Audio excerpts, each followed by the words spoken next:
Okay. Let's start with YouTube, then we'll have people coming to join us on Facebook. Okay, that's not the way to do it. Okay.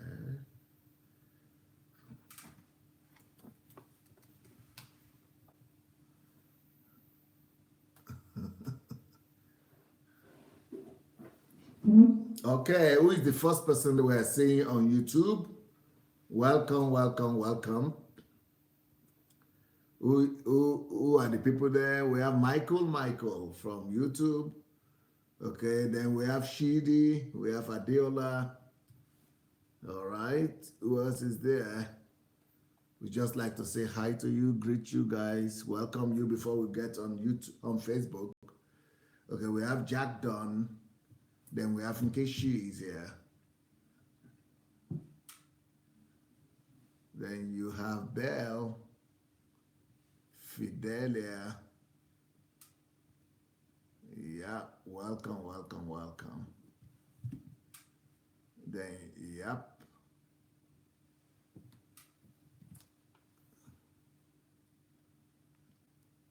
Okay.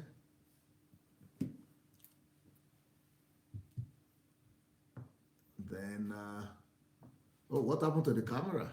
Okay, I think they are doing something there. Okay, it's okay. Then we have, who else is the next person we have there? Okay, so welcome everyone, especially those on, check the speaker please, and I will have it loud enough, the camera, the computer. Okay, good. Okay, thank you so much everybody. We have, okay, Fidelia coming to join. Then, okay, we are going to go on YouTube, on Facebook now, and so that we'll be able to. Can you close them? Yeah. So let's go on Facebook to welcome our Facebook audience. Just close it. Yeah. You need the Skype?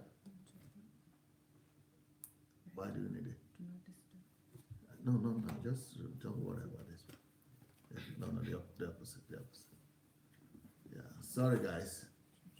So, who else I've not acknowledged from there? Okay. But what's happening to Facebook, YouTube? Are we on YouTube, Facebook? Are we on Facebook already? We're on Facebook? Okay, thank you. If we're on Facebook, then I might need the computer to welcome people. Yeah. Sorry, I'm just here on YouTube, so I'm not seeing what is happening on Facebook. Let me go and check what's happening on Facebook. Okay, I think we're on there. Let me welcome them. I'm just here on YouTube, so I'm not. Okay, Facebook audience, welcome guys. Who are the people I should greet here? Let me greet okay, a few people on Facebook. We have Kennedy Festus is here, Emmanuel Gabriel, Vivian Taylor, Sheila Berry, Adiola is here, Lisa Eckenhurst, Laola is here, Adeyemo is here. Yep, welcome everyone. Nice to see you. We are going to have a panel today. It's an interesting panel. It's going to be a panel of Africanists. So I want to call upon everybody that is watching us both on YouTube and Facebook.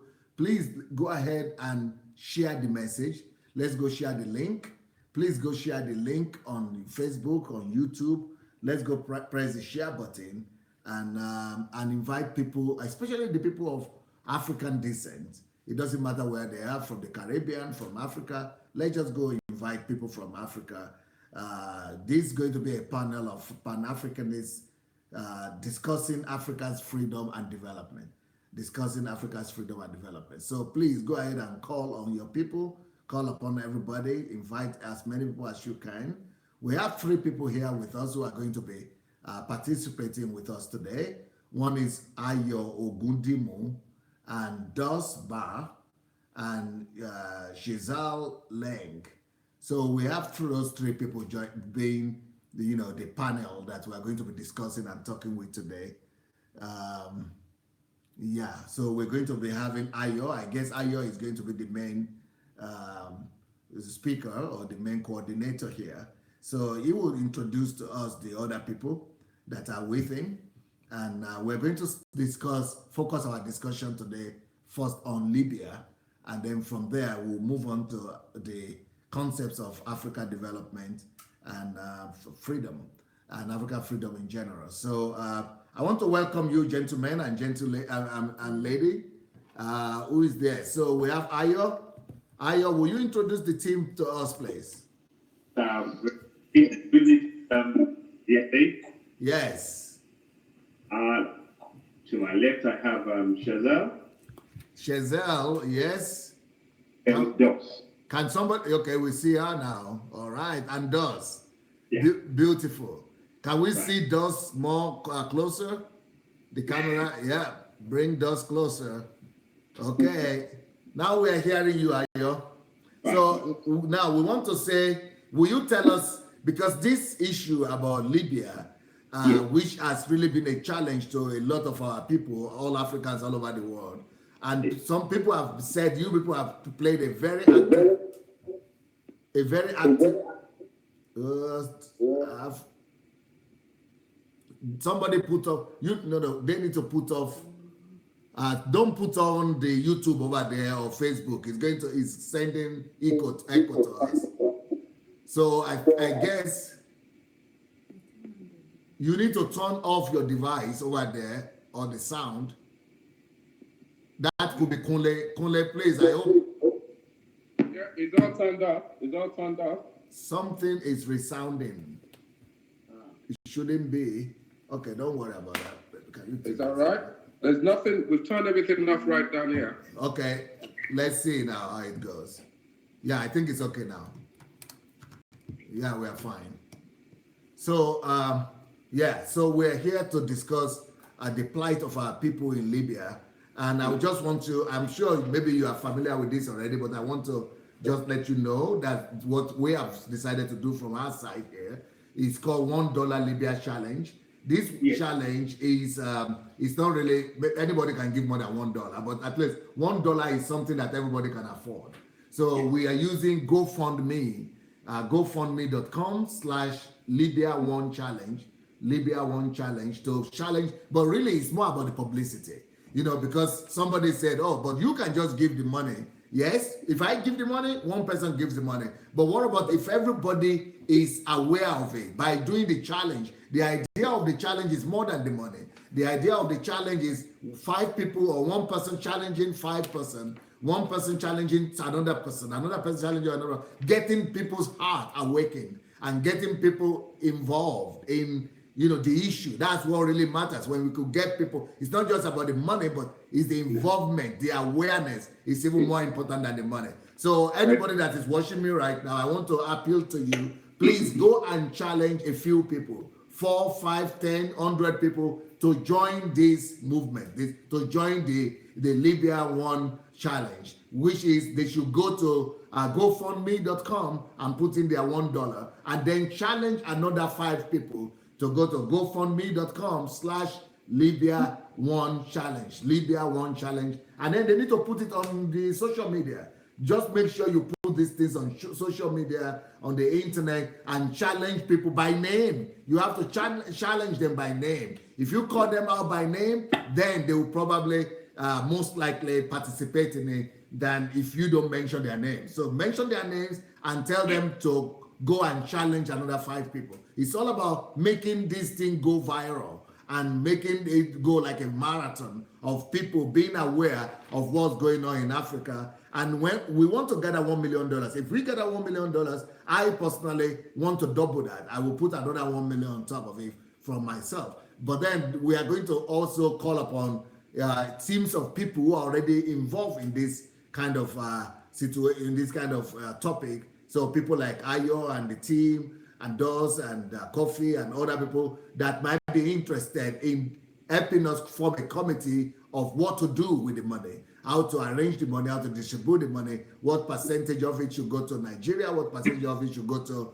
other countries where people are, coming from with this problem, and then what percentage should be used to, maybe liberate people from Libya, and what percentage of it should be used to send to resettle people back at home, or to maybe encourage those people who are back at home with some job opportunities so that they will not need to run away. But at the end of the day, most people will agree to the fact that it's all about changing the value system and the mindset of our people so that our people will not even need to run away from the continent anymore. But we have to start with Ayo.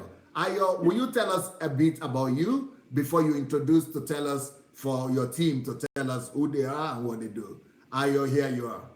Hi, hello everyone. My name is Ayo. Basically, I'm just an African that's basically been, I like to say I was completely unaware of the world around me for much of my existence.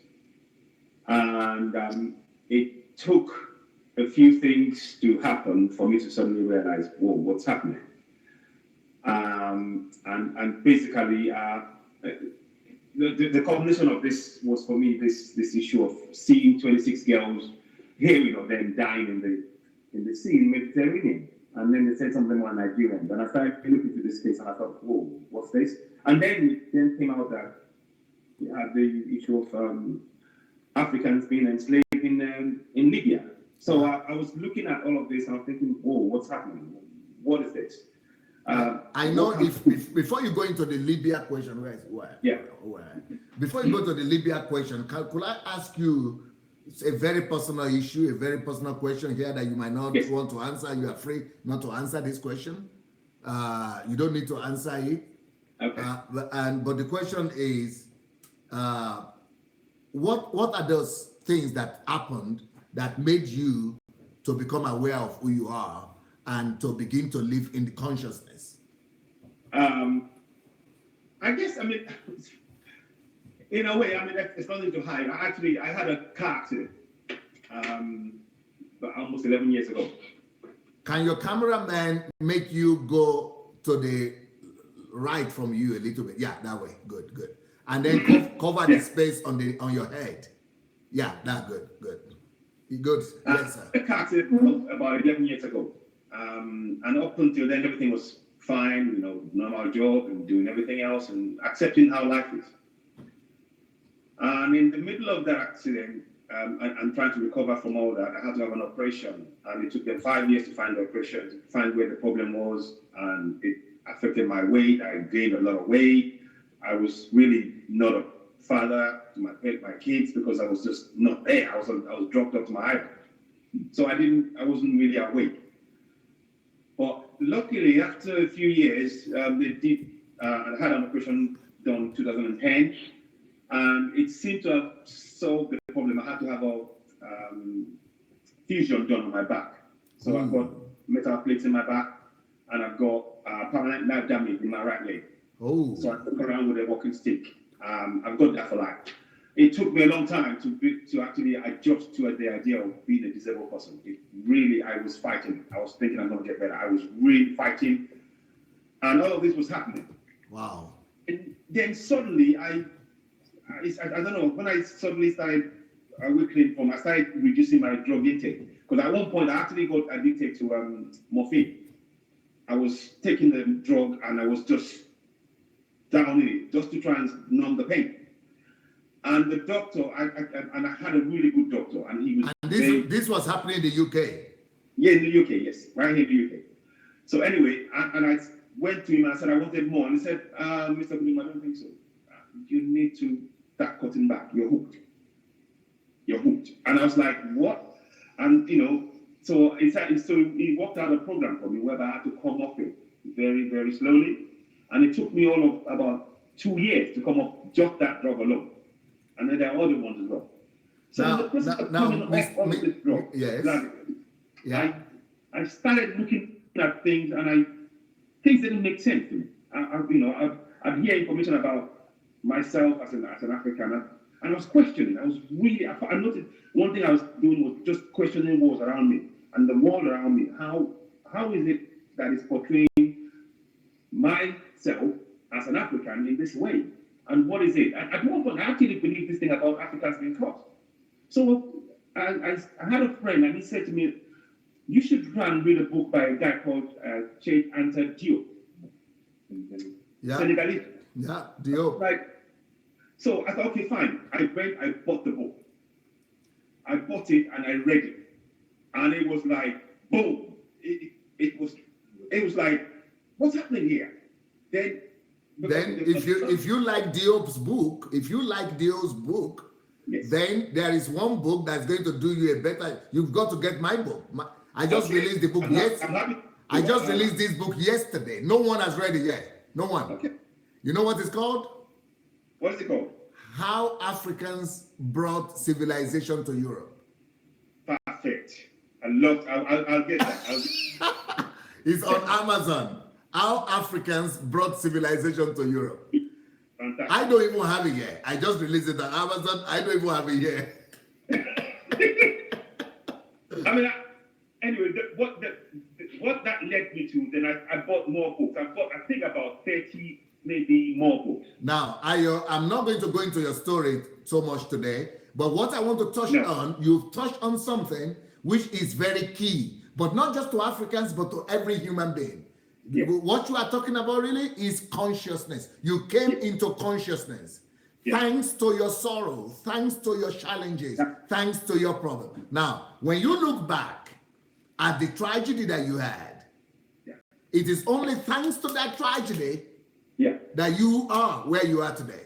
That's correct. And I'm going to show you something. I don't know you'll be able to see this, what is written here. I'm not sure I will. You can't read it. You can't read it, right? Okay, let me read it for you. It's written, problems, your shortcut to prominence. Okay. You are prominent, my dear, right now. You are a prominent man. I'm just me. Well, you might not want to you might not want to use that word in relations to you, but you are fulfilling purpose right now. And that's totally different from when you are living for yourself. Yeah. And the thing that has made you and brought you and those and Chattel to all that place of prominence is problem. You stopped. You see, one of the greatest problems of our African brethren is that we're looking for a comfortable life in Europe. And when we have comfort, we lose consciousness. Yes. So that is why I'm saying, what is it that happened in your life? And I'm so happy and glad that you will be so kind to share with us your own personal story, because I saw that in my own way. I moved over here to the former Soviet Union, to Russia at 19, to communism. It's a whole long story. So that's when my own consciousness came on, and I became aware of life and of myself. So because I know and I've seen all over the world that even white people, the Europeans that I'm living around, people don't know anything about consciousness, how to live in the here and now. You know what I did? I wrote a book about it. And it's called How to Be in the Here and Now. How to stop daydreaming about life and throughout life and start living. And that's what I caught from what you are saying, Ayo. You started to live. You stopped just roaming in the air, just living in illusions and in mirage. And your life became defined and concretized. And you see, I will show you another thing here. You see what this is called? Who am I? Why am I here? Who am I and why am I here is the name of this book here. Who am I and why am I here? This is a question that somebody that has come to consciousness comes to. That's what you say. I'm an African. Oh, no, there's a problem there again. Somebody put on something. It's okay now. It's okay now. So consciousness is when you begin to ask the question, who am I and why am I here? And that's the question you asked. And that's the question that led you to who you are right now. So, yeah. You know, I'm so happy for you. I'm so happy for you. Now I can't hear you again. Thank Thanks for having me. It's great to be on your show. Yeah. So, is there any? I'm sure all the people are, with you. They also have their journey. Who wants to tell of his own journey right now? So I'm Chantal, and I'm from an organisation, here I'm founder of an organisation called Slavery Remembrance, and we hold a national memorial in Trafalgar Square each year to honour our ancestors, the victims of the transatlantic slave trade. The first time we held that memorial was in 2016, and it actually made history because no such memorial had ever been held for our ancestors in Trafalgar Square before, and it's now become an annual event. And we have a sister organisation called My Tribe, which is how we were connected for this whole Libya issue. We were the first to call a protest on the 26th of November outside the Libyan embassy, and through calling that protest, we've met our partners on the Free My Tribe movement. Chantal, now what brought you to awareness? What brought you to consciousness? Because you look almost Europeanized. You're light in color, in complexion. You speak with British accent. And why should you bother about this past slave past of our ancestors? Why should I bother? Because they're my ancestors. So yeah, what brought you to dealing with that? Addressing the issue. I've always been sort of consciously active. I was born into a politically active family, so I've always been consciously active in various different formats. Issues, I've done community work for many, many years, and there's just lots of things that I see happening and not happening, and things that can be done but aren't being done properly, and feeling frustrated. Having children and not wishing to hand this world to them, being two, black males in this world is not an easy task. So, sort of, it's something I've always done, and it's my heritage, so I'm kind of proud to it. But you said it's your heritage, and that's because you have the black blood in you, and because that's your heritage and that's where you're coming from. But do you know how many millions of people, or thousands of people, hundreds of thousands of people in Africa and in Europe that don't even care?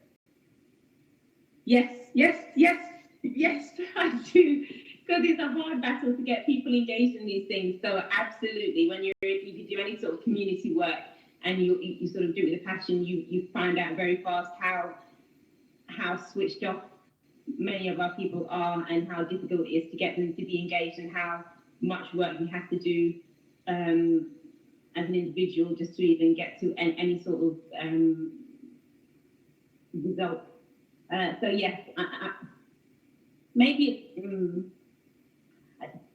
it could be down to Maslow's hierarchy of needs. There'll be various different reasons as to why people aren't switched on. Some are sort of aware of what's going on, and it feels like too much for one person to handle, and they've got all of this other stuff going on in their lives anyway. They've got children to feed, they've got work, they've got a house to pay for, and they feel like they can't do this. There's nothing they can do about it, so they just rather not know because they've got enough of their own stress.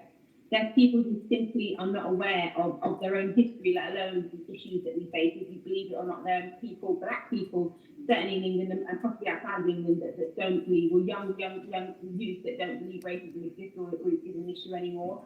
So that's down to education.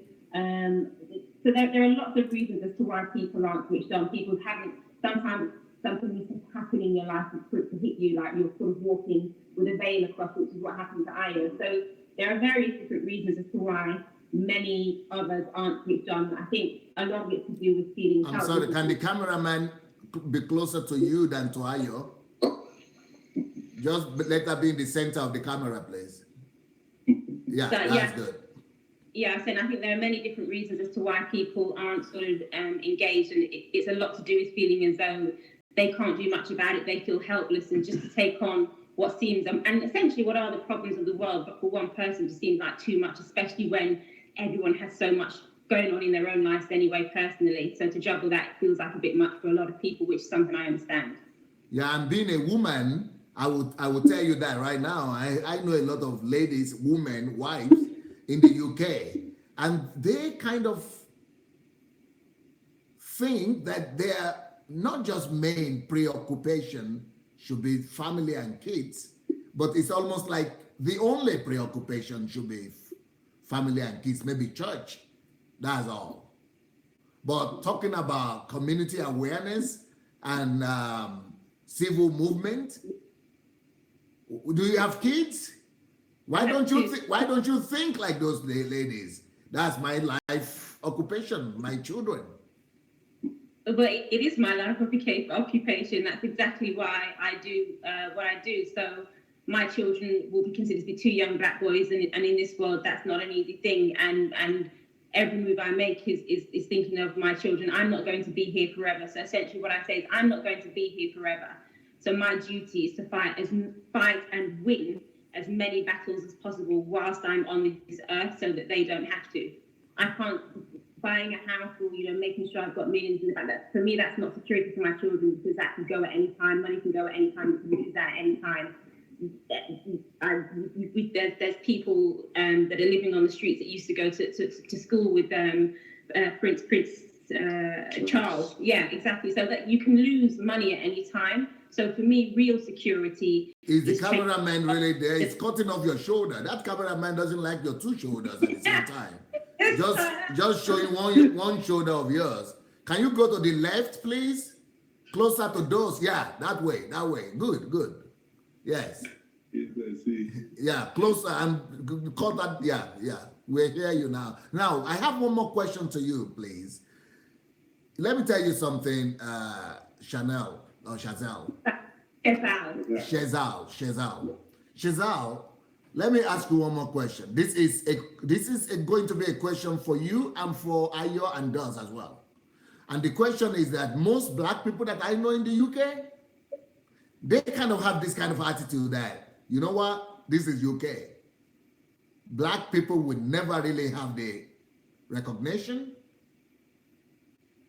the respect. We will never really get there. It's not like America. America is ahead of us. And we will never really get there because we are not quite as many, and we are never really going to get the respect that we deserve in the UK. This is what I keep on hearing. I've heard it from the Jamaicans, I've heard it from the Nigerians, I've heard it from the French people there, I've heard it from all, just across the line, all black people in the UK kind of think that they see themselves as a minority that will never really be the mainstream of the society. Why do you think that your efforts could make a difference? That's essentially how the Free My Tribe movement and my tribe has been set up. We are fragmented in the UK, but we can certainly change that. But it's only by coming together as a unit, as a family. So this is our family here, and this situation in Libya has brought 10 organisations together who haven't worked together before as a family, who work in, and these are black organisations who work in different areas from different parts of the diaspora, but have come together as a family unit to say we're going to come together and fight this. And it's a growing family. It's an open invitation to any black organisation wherever they reside in the world who wants to come together as a family unit, because I think we're all of the opinion that how black people are treated globally is what's the best word for it? Despicable. It impacts all of us. Basically, I'm keyed in 100% to what Chazelle just said just now. How we are treated. If you treat one black person in a terrible manner, in a derogatory manner, you are actually treating all of us like that. That is how we need to view this. And for too long, the reason, I tell you this is my own impression of things.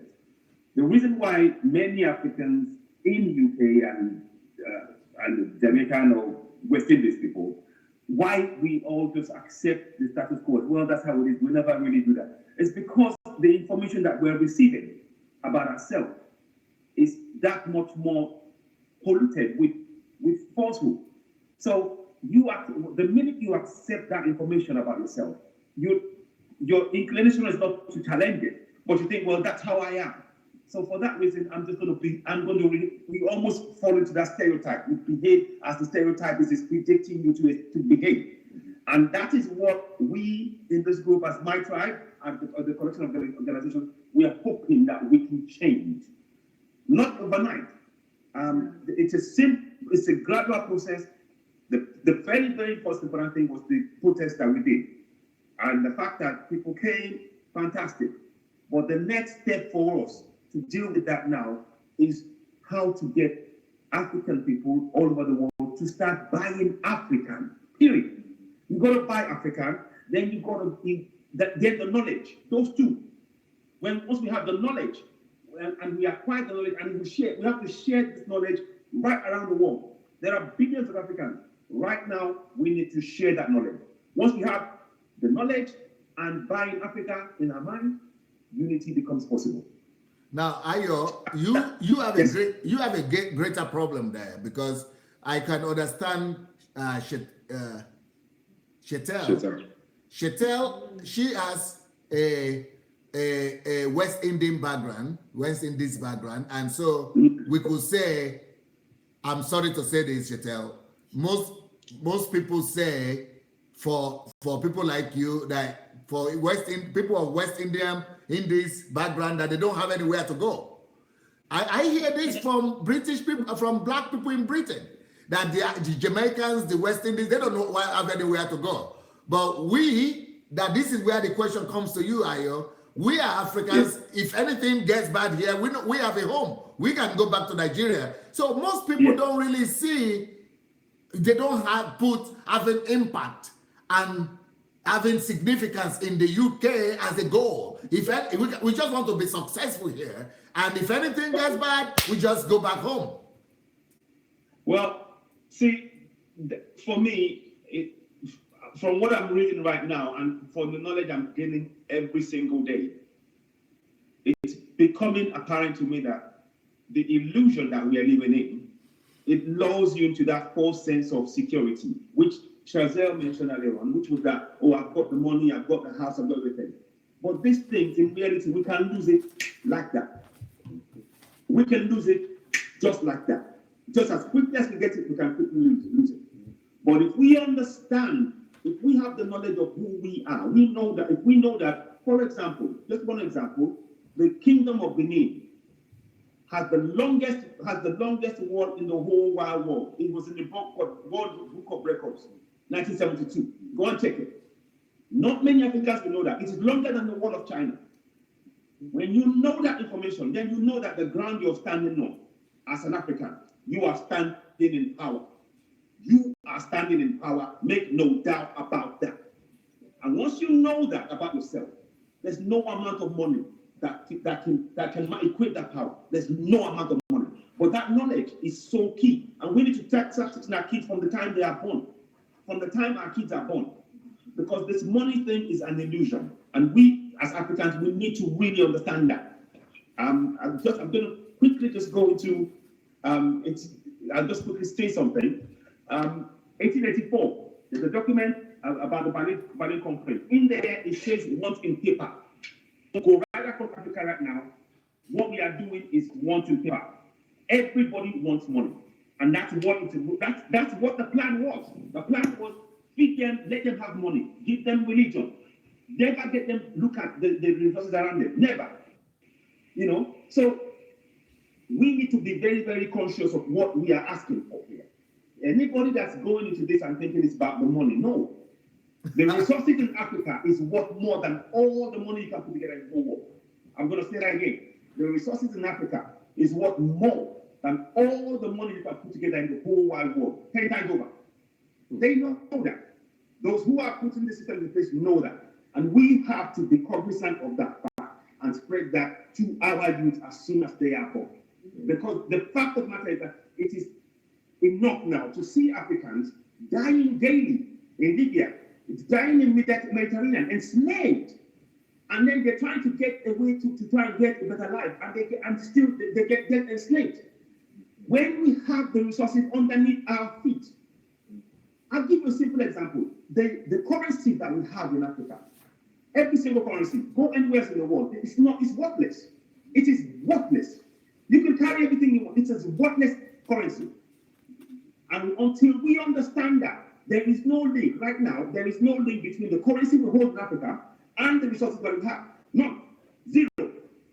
Somebody will dictate to you how much you will sell your resources. They will dictate the rate at which your currency will be worth. And yet, your currency, the minute you leave the continent of Africa, is worthless.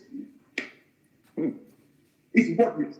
So we need to wake up. If we are talking, if we are just sitting down and we're thinking, I'm having a party and everything, yes, of course I like to have a party. I'm a singer. I can sing. I love singing. That's me. And I've been doing that since I was young. That's another part of myself. But I'm going aside issue. But the fact of the matter is that if we do not, what I'm doing now is not for me. It's for my kids and the generation to come. Because this, I never thought I would see in 2017 that an African would be re-enslaved. I never thought I would see that. And that shocked me to my core. I've been reading it. I'm reading a book by Dr. Dr. David Olusoga. And actually, I'm lucky enough to meet him. He signed the book for me. I can't forget what it's called. But I have it at home. I'm reading it. And the very same thing he's talking about, slavery, where people are actually having to actually fight for their rights. In not only in Africa, in UK, across Europe, in Brazil, in North America. The same thing that they were fighting for in the 17th century, we are back there now. We are right back there now. So, to all my Nigerian and African friends, if you're dancing, dance. Just be sure you're not dancing in your own grave. Will you introduce Dos to me? Dos, it Dos, right? Tell us about yourself, Dos. Okay. My name is Dos. I'm from an organization called La Fraternité Guinéenne. It's in French, which is Guinean fraternity in English. So we are a charitable organization. We've been there for over 10 years now. So yes. But the fraternity of Guinea, that means it's just a community of Guineans living in the UK or Kingdom, yeah, and in Guinea as well. Tell me about yourself. What got you into this tribe, this African tribe, this whole movement thing? Well, as Ayo and Giselle said, we're in this for many years. So I've always been an activist, a humanitarian. So what has been around me has upset me since young age. Did you also read the book of Diop? Pardon? Did you also read the book of Sheikh Diop? And the job, yes. Most of the French youth have read that, So because the English people, the English-speaking countries in Africa are not familiar with that book. No, that's what I just said. The French side in West Africa, pretty much 70 or 90%, they know about the book. Wow. So it's a wake-up call. That book was one of the wake-up call really for most of us. So yes, indeed, the atrocities, our ancestors went through from 500 years ago, and seeing that happening today again, it's unbearable. It's upsetting. It's kind of like waking up a dead body. Mm-hmm. So to me, my organization and I could not just sit down, say this not to react. We will feel guilty. So I'm really proud to have these warriors next to me here, and especially Giselle. I'm sorry, Ayo. Absolutely. Being a woman, with kids and being engaged.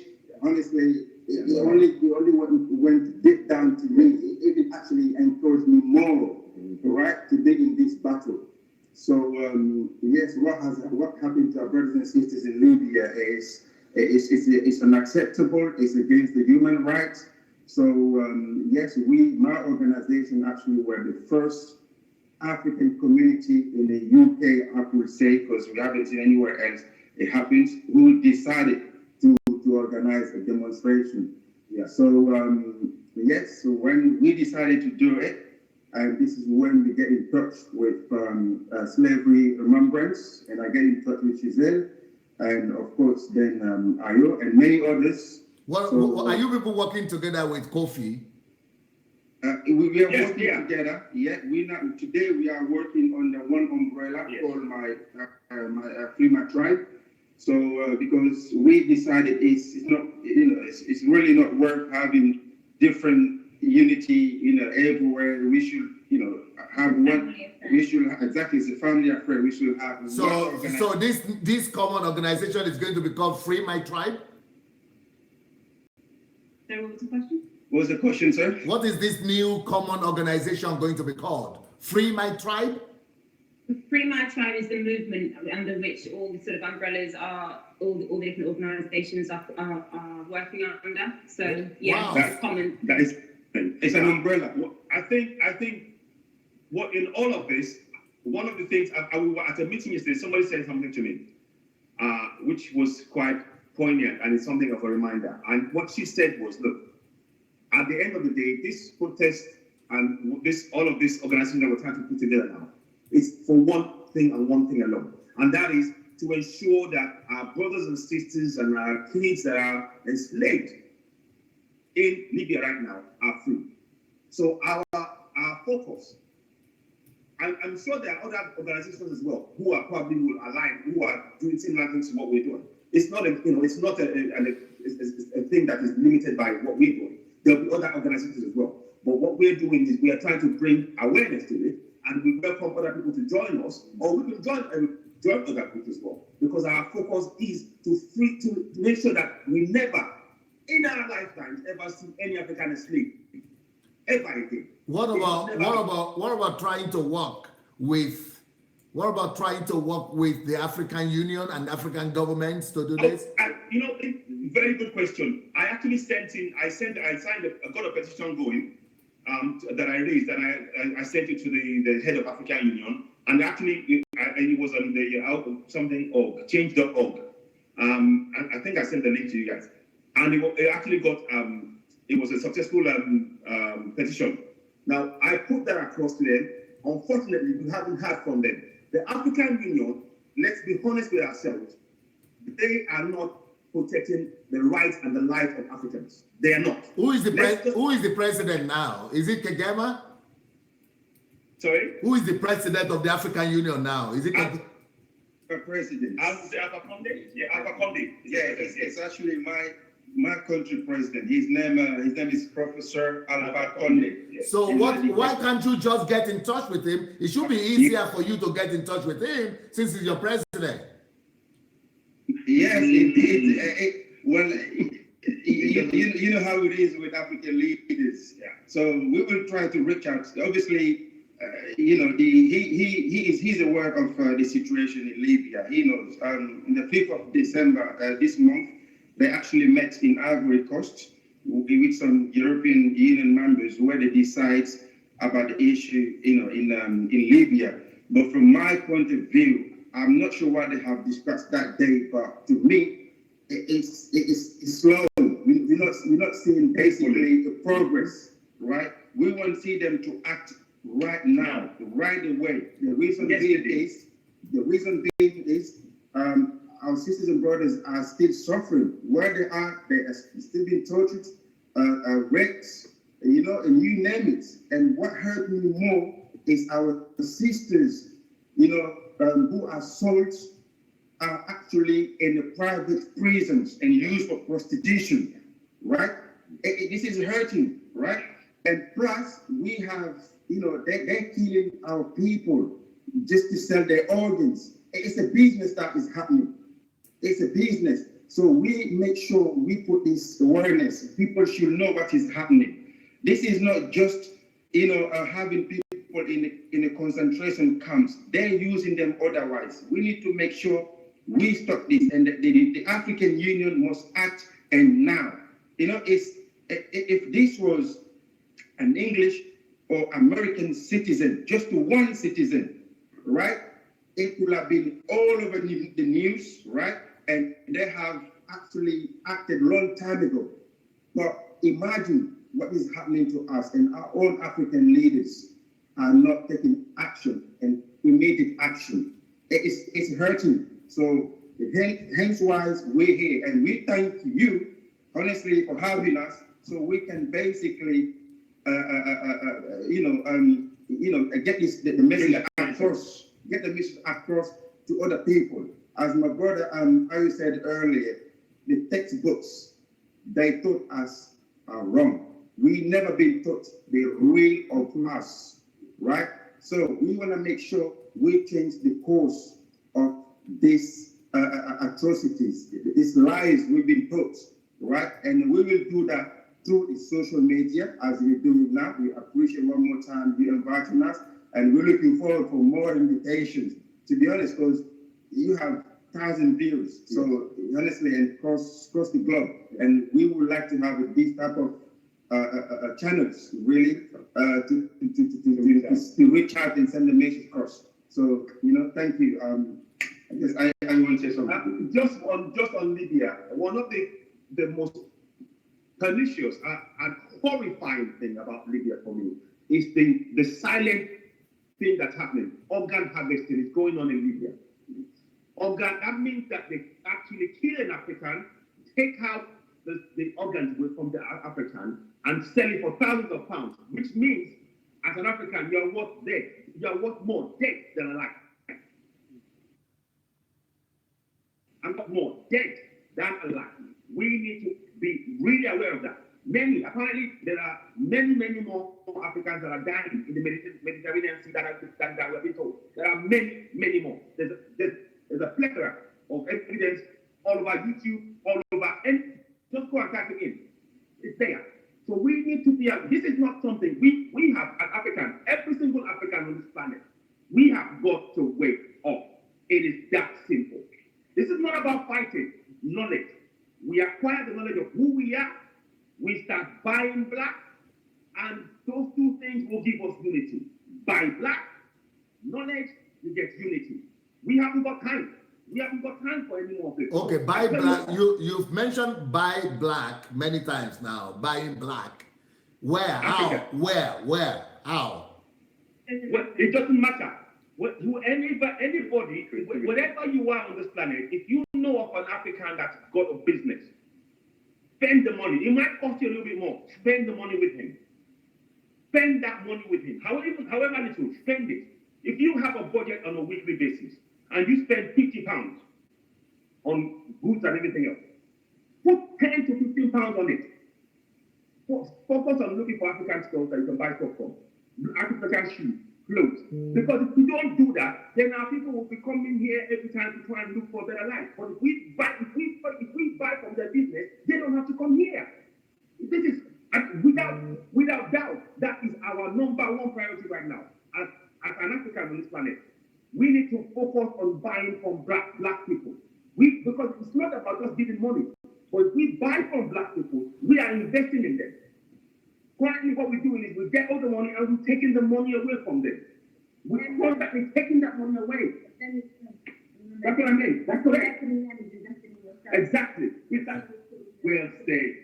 Can we didn't hear what Shizal, we didn't hear what Shizal said. Can we hear what she was saying again, Shizal? I said investing in them is investing in us. Them is us. So investing in them is investing in yourself, it's investing in your children, and it's investing in their future, our future. Okay. So what I just want to add from what both Shizal and Ari said is basically there's a system that was imposed on us, right? 100 years ago. It's to make sure we are not economically strong, right? So they want to make sure we are poor so they can use our resources and at the same time give us donations, to be happy with their donations. Yeah. So what we need to hear is a unity, right? Is a unity. Why it's hard for me to understand, right? How people have been applauding the Ghanaian president Nana. He had a great speech. I respect it. I appreciate it. But to me, from after 60 years of independence, this is not something we should be applauding. Right? What he said has been said by other Pan-Africanists, the like of Kwame Nkrumah, the like of Sekou Touré from my own country, the like of Lumumba, the life of Sankara. This has been said by them. So what went wrong from then up to now, we're still in the same struggle. So these are type of questions our leaders, the African Union, should ask themselves. If you see these young Africans are leaving Africa to come to Europe, it's because they have no hope. They have no future. So then what needs to be done here is the African leaders to stick together and say to the West, you have been used us for many, many, many years. So we think it's time to stick and tell them enough is enough. Well, right? don't you think? And, yes, go ahead. Find a solution, in terms of economy, right? As I keep saying, my brother just said it, until we are financially, economically strong, we will always be weak, right? So we've seen Indians shopping Indians, Chinese shopping in the Chinese shops. So we, as a Black African or Black in general, it looks like, going to shop in your own brothers and sisters, a business, you hurt doing it. But it's wrong, right? If we shop in our brothers and sisters' businesses and we helping them to have it grow. So once the business grow, obviously they will have a chance to hire one of us to help them, right? And the economy will be flowing. This is what we need. Until we are economically strong, we will not be able to do anything. Beautiful. Okay, Shizel, yeah. As a unit. I said, and that power is not in the African leaders' hands. I think we need to understand that the power is in our hands. It's for us to go and buy and support our own. We can continue to look at the African leaders. We continue to look at European leaders and say, you should be doing this, you should be doing this. But we all know they're not doing what they're supposed to be doing. So people are looking to them to change things when there's way more of us than there are of them. And all we need to do is change our mindset and educate ourselves and educate our children and come together. The power is in our hands. I'm not interested in the African leaders, and I'm not interested in the European leaders because they've been doing the same things over and over again. And to be honest with you, we're going to start looking at the African leaders and what power they really do and don't have. It gets very deep. You look at the colonial tax, the French colonial tax, the IMF, and the World Bank, and all those things. It's a much bigger and deeper issue to be able to change all of those things. So the IPO, for us, what's much easier, much more achievable is us on the ground, us as a community. There's way more of us, and if we start focusing on ourselves and spending within our own community and celebrating as one, not as Nigerians, as Ghanaians, or as Jamaicans, or as Africans, or whatever. We are one. We are one. We are all together. We unite. There's no stopping us. If we unite, we are one. That's why we're family. We are one family. This matters which part you come from. That's why you said, where do you come from? I said, I'm African by Jamaica. Because that's any, it doesn't matter what Africa got spread to, the homeland is Africa. We all know that. So it's about time that we stop having these, you're French Caribbean, you're Jamaican Caribbean, or you're from Ghana, you're from Nigeria, or you're from the Caribbean, therefore you're African, all of that stuff. You're from Latin America, where Brazil has the largest African population outside Nigeria. Outside of Africa, except for Nigeria. So these things, stop all that bickering. Because that's the reason things are happening now, but it's to say that. So the reason things are happening in Libya, is because they know that there's no backing. You can break down to the simple family context. If your family doesn't have your back, people will take the mick out. They will do what they want, which is what we're seeing happening because they know the family's not got the back properly. So we need to step up as a family and one and say, we're not doing this to our family, we're not doing this to our people, we will not allow you to do this again. We will not allow you to do this again, but we have to say that as one voice, we have to say that united. Right now, we're seen as a disposable commodity. We're seen higher about organ harvesting. What you need to understand is, even babies, there was a 3-month-old baby. Last year, there were 9 Africans dumped in the Egyptian Sea who had their organs cut open and had their organs removed from them. That included a mother, her 3-month-old baby, and her 18-month-old baby. That's how much they don't care about us. That was last year. You can see it all over the news. You can see it reported everywhere. You can see an outcry. go on the internet now, you can still find the photos of the babies, the two babies and the mother, with your toxic car down the middle. With your these are babies. More than 3,000 people every year die. More than 3,000 people, Africans, black Africans, die every year trying to get to Europe or through the Mediterranean Sea. Okay, we need to get together. No one else has the power other than us. It's us. Everyone who's watching this video, everyone who's watching this, every black person is in your hands, but we have to come together. Beautiful. Now, but can I say something? Can I? Unity is key.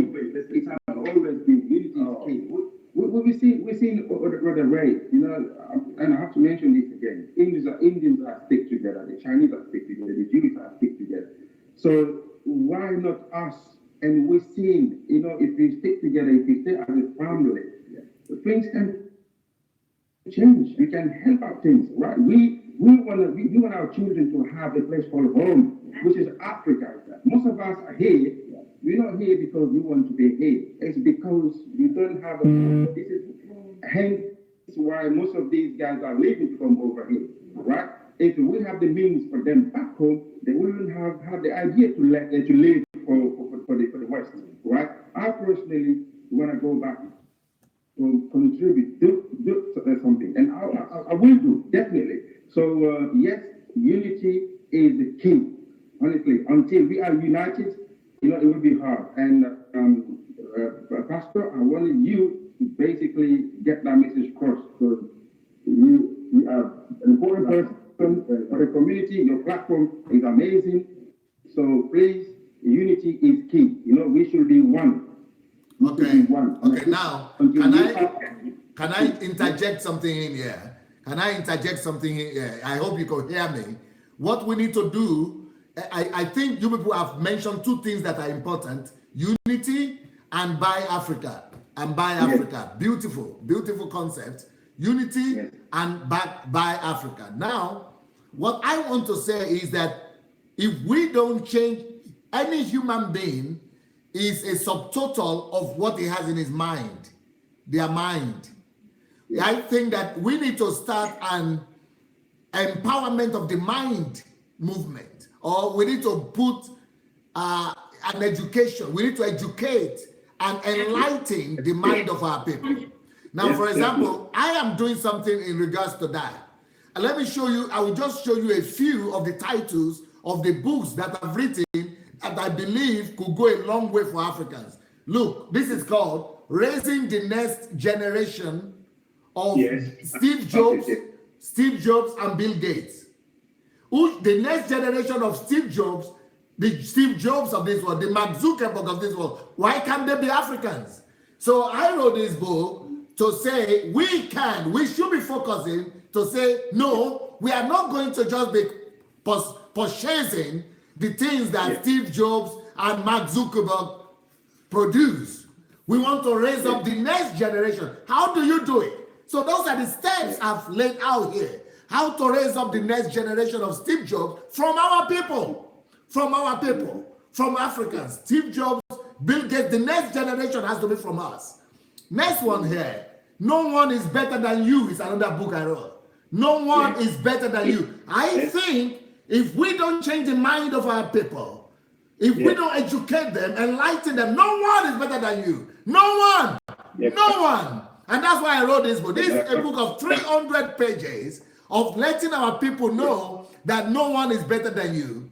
Then I said, stop celebrating heroes. This is another book I wrote. It's called Let Heroes Arise. Don't celebrate other people. Don't just keep on celebrating is it Dennis Beckham? What do you call him? Beckham. Yeah, Beckham. Yes. David Beckham?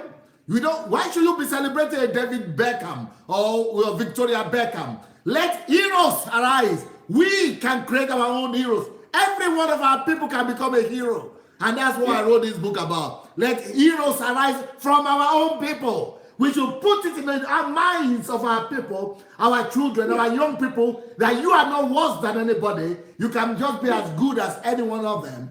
And for my country, Nigeria, Because I see what the government is trying to do. They don't have the clue. I have been able to affect a whole country. Here in this country, 99% of people who follow me, up to 100,000 people, 99% of them are white people. Only 1% black people I have. I've been able to affect the world. I've spoken in the United Nations twice. I've spoken in the Japanese parliament. I've spoken in the United States Senate. So I know what it takes. So I wrote a book for my people, for my country. How to make Nigeria the greatest country in the world. How to make Nigeria the greatest. My people don't even dream of being the greatest country in the world. They just want to survive. And that's why I wrote this book. And this is not just for Nigeria. This could apply for the whole of Africa. We could make the Africa the most desirable continent. And I have these points and the steps and the program on how to make this happen. I wrote another one, how the Nigerian economy can overtake the American economy. People are laughing. You laughing? You read the book, you stop laughing. You begin to act. You begin to believe it. And so those are the kind of things that I'm doing, that if we don't change the mind of our people, and I just don't want our people to think that we should only be the best among Africans. I have proved it. I was in the university where we had 16,000 people from England, from America, from China, and I was the best out of 16,000 from 99 countries. We could lead the world. And that's why I wrote this book, Monoculturalism. Don't just focus to be the best in Africa. Don't just focus to be the best among blacks. Don't just focus to be the best among Congolese or among Togolese. Let us go beyond that. Let us be the best in the world. Let us try and strive to be the best. And I've proven it by all our churches in Germany. They are all German white people following a black man. All our churches in America, they are all white Americans following the black man. All our churches in Holland, in Scandinavia, everything, all of them following me. I'm the founder, I'm the president. And they know this, but because of the information in the head. This is because they follow quality. When you have something that nobody else can offer, when you have something that nobody else has, everybody will bow. And that's what I want to communicate to the black people. That the reason why we are running to where? To Libya and to the West is because we are, first of all, empty in the head. Not because we are empty or poor economically, but the poverty of the mind is what we need to address. If we could fix the mind, we could fix everything else. And that's why I wrote that book. Let us remember how Africans brought civilization to Europe. Yes. We brought civilization to Europe. We brought civilization to China. We brought civilization to America. I have a whole book. It just came out yesterday on Amazon, how Africans brought civilization to Europe. And if Africans will read that, just like the update, we can go for it and we can make sure our people are no more slaves, that we can lead the world like we are meant to do in the last days. Yes. Yes. So that's correct. And I can't, I agree with everything that you just said there. And we have to, I was studying those days the other day, and I said, what we need in Africa are 1.2 or 1.3 billion heroes in Africa. We can all be heroes. You said that in your commentary just now. And that is something I am holding on to. And I want Africans to actually believe that every step they take, they step in power. You step. When you take one step, you step in power. And you say, you own it. You actually take that on and you say, yes, I own it. Because my ancestors did this before me, and I shall do that going forward. And my generation shall do that going forward. We should start doing that to ourselves. This is not rocket science. We just need to believe. But to believe, we need to understand who we are. And you're saying, I think you said that your objective is to say that we can be the best. My answer to that is we were the best, and we can be again. And yes, we are the best. But we're not definitely not. If you look socially, we look today in 2017 at our culture. We are taking our clothes, our music, the way we speak, our food, our print, everything, everybody from catwalk models to young black rappers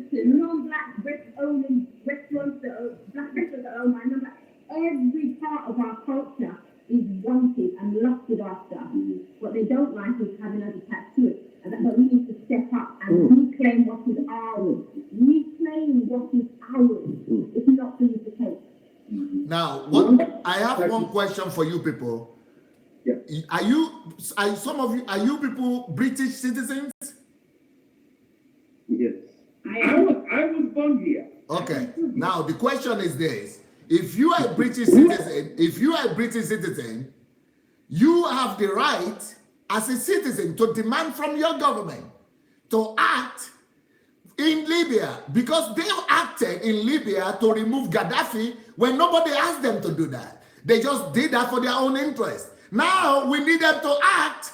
Why are they not acting? It doesn't take anything for them to go there and put order into this. But what we've seen that European Union have done is that European Union are rather giving money to the Libyans. They are giving money to the militants in Libya. They are empowering the Libya to captivate the Africans. But you are citizens. As citizens, why can't you demand from your government to act on the side of Africans? But that's exactly what we are doing. So our three demands, and these are immediate demands, those long-term. We can't hear you now. We can't hear you, Shizal. I said we have three immediate demands of our government, and which are to close the detention camps, to free refugees and refugees, not migrants, because that's the responsibility from recognizing migrants and the second. Hey, we need you. I don't know what happened to your voice. The voice was okay.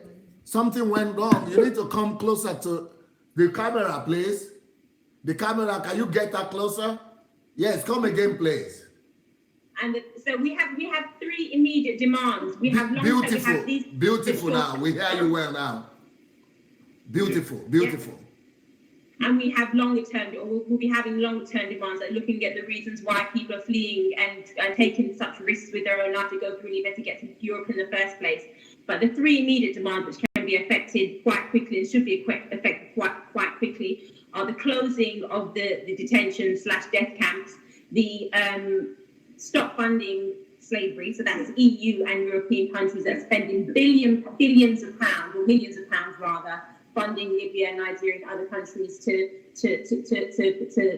manage migration, so that they're not getting into fortress Europe, as it's known. So to stop funding that, even though they've been told by the United Nations and human rights watchers, as well as other human rights organisations, that Libya and other governments are not capable of managing migration in a humane way, yet we're still funding it. So that's one of our demands. And the last demand, I forgot what the last demand was. Treat as refugees, not migrants, because right now they're being called migrants, and then if they're treated as migrants, they're clearly refugees, and there's a lot of expectations or legal ramifications to recognise them as refugees. So there's lots of fancy workers calling these people migrants, so they don't have a legal responsibility to ensure their safety and things like that. So they're the three immediate demands. I think the other thing to recognise is, just like as I said earlier on, just like African countries, EU countries are just saying, I was on many moons ago when we had the over 1 million people came out to march against the war in Iraq. I was heavily pregnant at the time, and I went and marched. It made no difference. So we can demand these things, but there's stuff that we need to, I'll always go back to the stuff that we need to be looking at doing ourselves, because you can demand whatever you want from the government. It doesn't necessarily mean they're going to do it, and more often than not, if they don't think it's in their best interest, which they don't now, because they're too focused on protecting their borders and stopping all these black migrants to get into Europe. So we need to look at what we can do effectively to change things, which is going to take longer, but should always be looking at long term anyway, because they're the most effective ways to get rid of any issue. Yeah, definitely. And plus, these things has been going on for many years. So, I've spoken to one of the living victims who is actually in Italy. He told me that the international community has actually been in the concentration camps 3 times. But they haven't done anything, and every time they come over, they don't do nothing. So this should tell you there's a complicity somewhere here. Completely. So hence why they haven't been really, putting their focus, because as you said, it's not in their interest. Yeah. So they don't want them to cross the Mediterranean to go to Italy. They prefer them to stay in Libya. So then, I'm going to come back to this again. Our leaders need to act quickly, because our brothers and sisters are suffering where they are. They're really suffering. Yes, they have deported some of them, but then those people were deported from Tripoli, the capital of Libya. So we have many others in different camps, in the country. So they need to make sure they reach out them to send them home. And I'm going to say this again. This hurts me a lot. Most of our sisters are sold, enslaved in private prisons, used for prostitution. So they need to find a way to reach its private prison where those sisters are, to take them from these evils and send them home. And I also want to say this: if these guys are sent home, let not just leave them on their own, because they psychologically not stable at the moment. Most of them seeing their friends' kids. Most of them seeing other rape and other organ being taken. Yes. So damage, mentally psychologically, most of them are damaged. They need to be looked after. Yeah, they've suffered a huge trauma, Yes. and of course that would need to be addressed and dealt with. You can't just go through that and then be left to deal with it on your own. No, absolutely not. One of the things I would actually say, going on from this, is we should be apparent with us, every African on this planet, that economically, our dependence on those who are exploiting our very resources is actually damaging us. It is as clear as night and day, and we must wake up and take that responsibility on. It falls on our shoulders. If our government is not doing it, us as the people, we must find means and ways of empowering ourselves with knowledge, empowering ourselves to buy from ourselves, and then uniting to provide the things that we need within our society. For example, infrastructure right across Africa, they're not there. And the reason why those infrastructures are not there is because the systems are designed so that those infrastructures are never built. Anytime the funds are provided for all of those things to be built, the funds end up back in where the money came from, in Europe. So we need to understand the system is not working for us. If it's not working for Africa, then it's Africa. It's step up to Africans. We don't wait for anybody to tell us what to do. We get in there and we change it. But to do that, we have to do that united. And by that I mean, we can't say we're going to stop corruption in Nigeria alone. To say we're going to stop corruption right across Africa. How do we do that? Unity. And how do you get that unity? Knowledge. Once we get the knowledge, the passion to fix the change, to make the change, becomes a reality. Without that knowledge, we'll be floundering. And we need to understand that as Africans. This is not this game to have in 2017, Africans being enslaved. There are, as we speak, there are slave camps. They're actually building slave camps all over Libya. And there's a particular race of black Africans, Tawiga people. They've been wiped out in Libya. And the ones that are left are now in Sudan and all these other places. We need to understand, we have to make this clear to anybody on this planet. You hurt one African, we come back at you hard. And that's what we need to do. But we don't do that physically with the guns and things.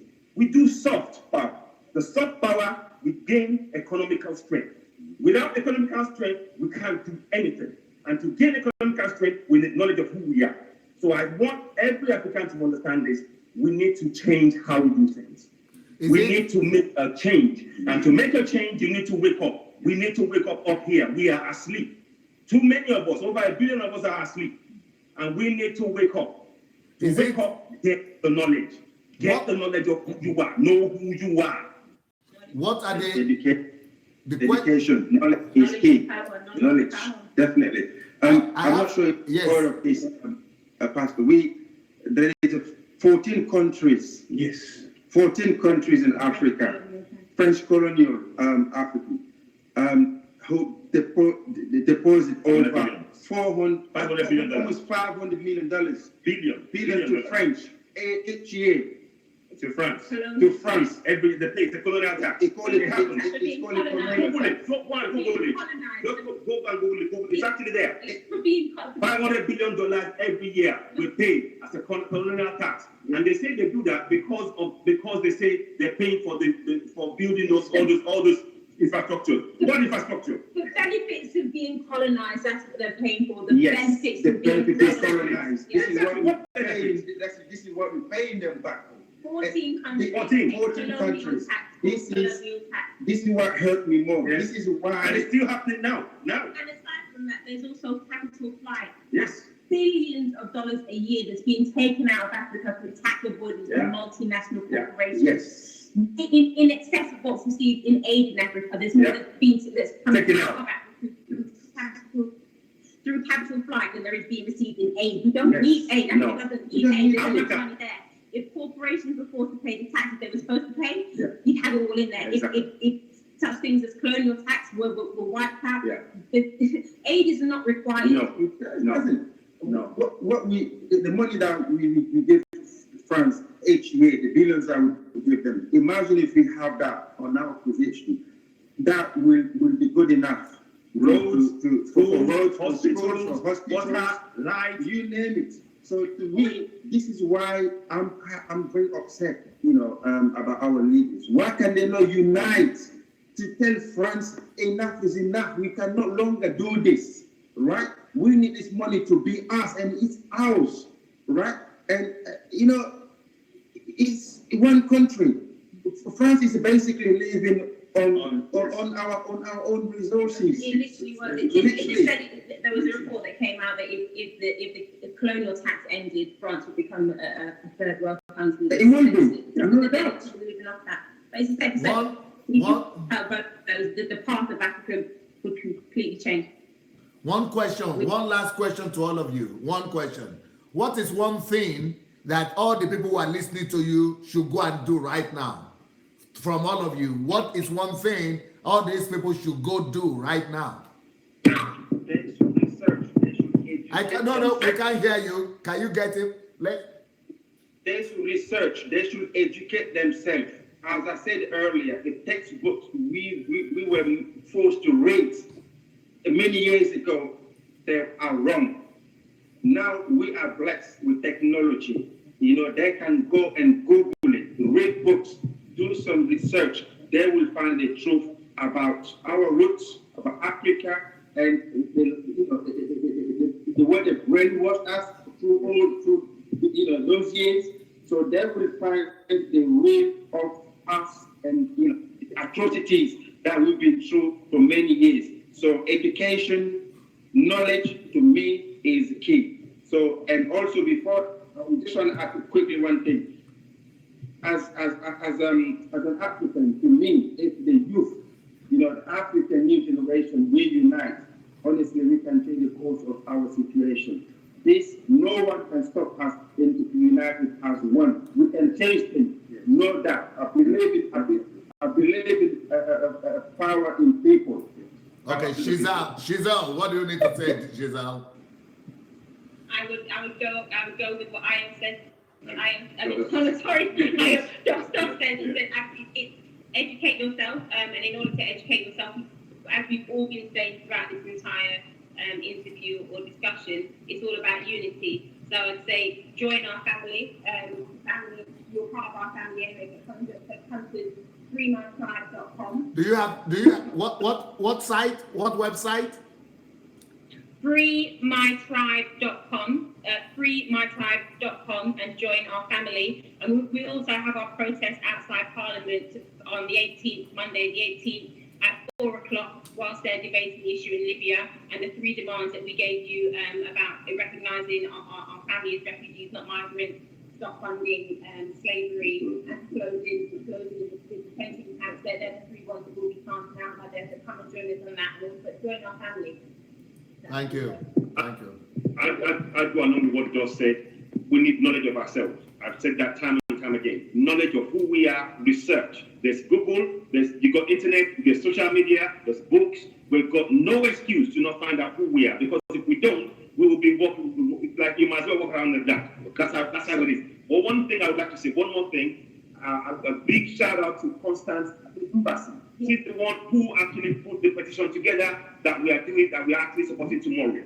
Please, that lady, if you know her, hit up her Facebook page, YouTube, Twitter, anything that you got, and say thank you. Say thank you to her, because there's over 250,000 people who signed that petition, and she put that up. So we must remember her. I don't know the full name, but I know it's Constance. I think it's Embassy, and I will put it up, and I will put it up on the Free My Tribe page and other pages that are supporting this.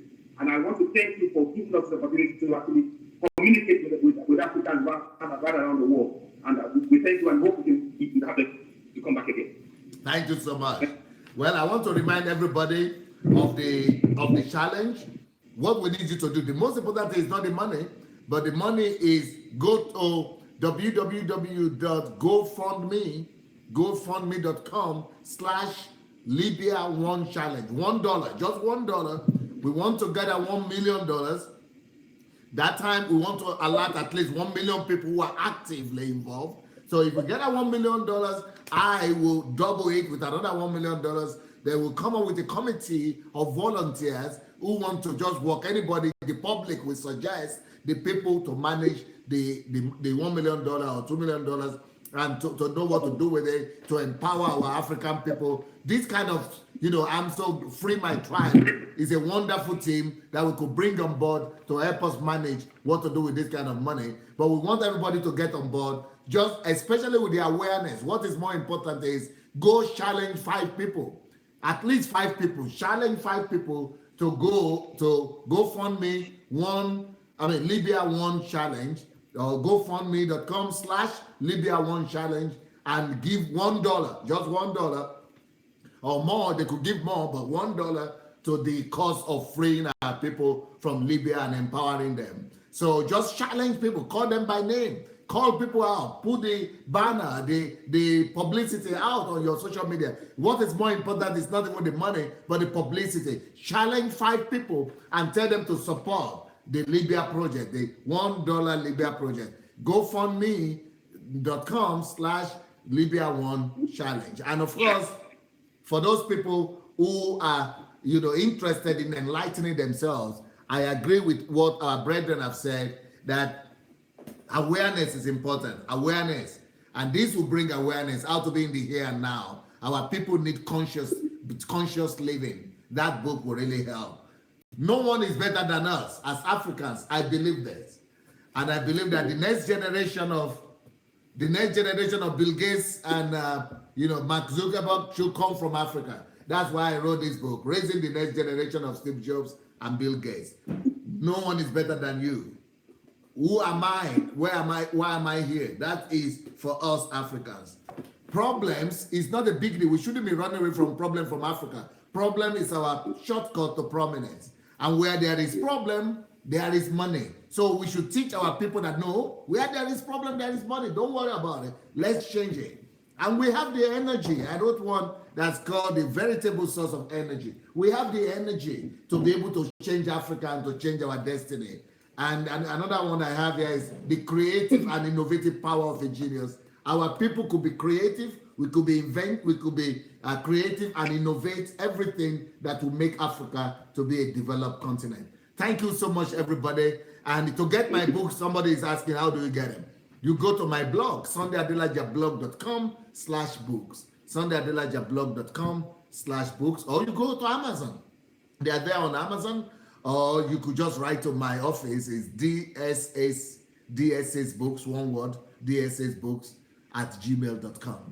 And you could actually be distributors. You could actually be distributors of these books, and you will be able to make 60 to 70% from every book. So why not? Just write to us, dssbooks at gmail.com. Thank you so much, guys. Thank you for what you are doing. We feel honored to get to know you. We are going to invite you in the future and going to do more things together in the future. Thank you. Thank you. Bye. Bye.